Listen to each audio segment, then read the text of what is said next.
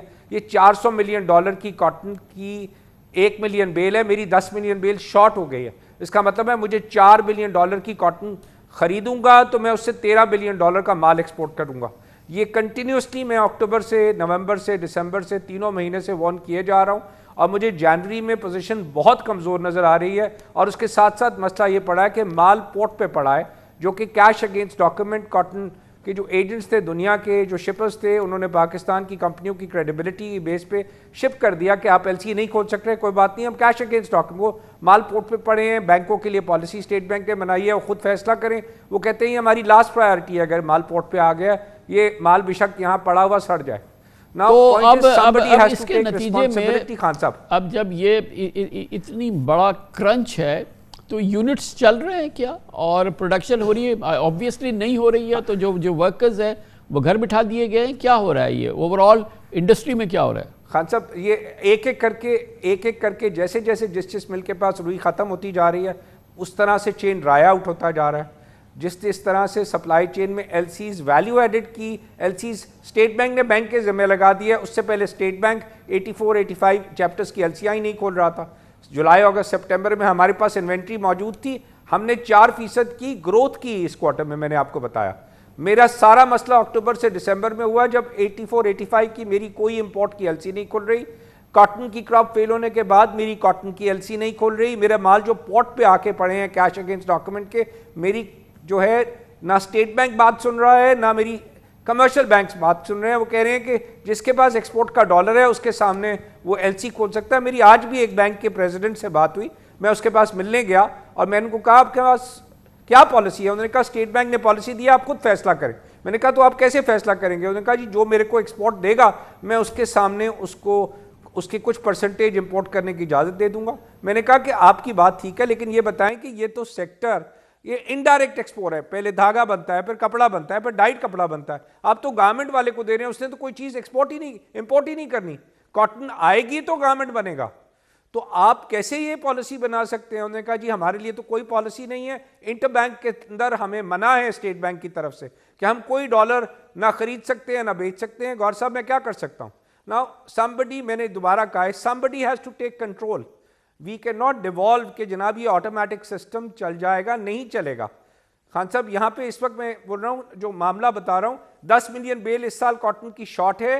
10 million کا مطلب ہے ہمیں صرف $4 بلین کی کاٹن چاہیے، جس کے سامنے انڈسٹری $13 بلین کی ایکسپورٹ کرے گی، جو کہ میرے ہاتھ میں ہے. انڈسٹری لگی ہوئی ہے. میں اب آج آلریڈی میں سپلائی چین مینجمنٹ میں جنوری، فیبری، مارچ میں کیا کروں گا؟ مال پورٹ پہ پڑا ہے، کیش اگینسٹ ڈاکیومنٹ، LC کے سامنے پیمنٹس بینکس نہیں کر رہے. وی نیڈ ٹو پرائرٹائز کہ جو چیز ایکسپورٹس کر رہی ہے $1 کے سامنے $3 کی جو ویلیو ایڈ کر کے دے رہی ہے، اگر آپ اس کو بھی پرائرٹائز نہیں کریں گے تو ملک کے اندر فارن ایکسچینج اور تباہ ہو جائے گا. یقیناً. تھینک یو سو مچ. بہت بہت شکریہ گوہر اعجاز صاحب. اسی لیے ہم نے آپ کو اس پروگرام میں مدعو کیا تھا. اور یہ ہے تباہ کن معاشی کاروباری صورتحال، اس کا پس منظر اور جس دور سے اس وقت پاکستان کی معیشت و کاروبار گزر رہا ہے.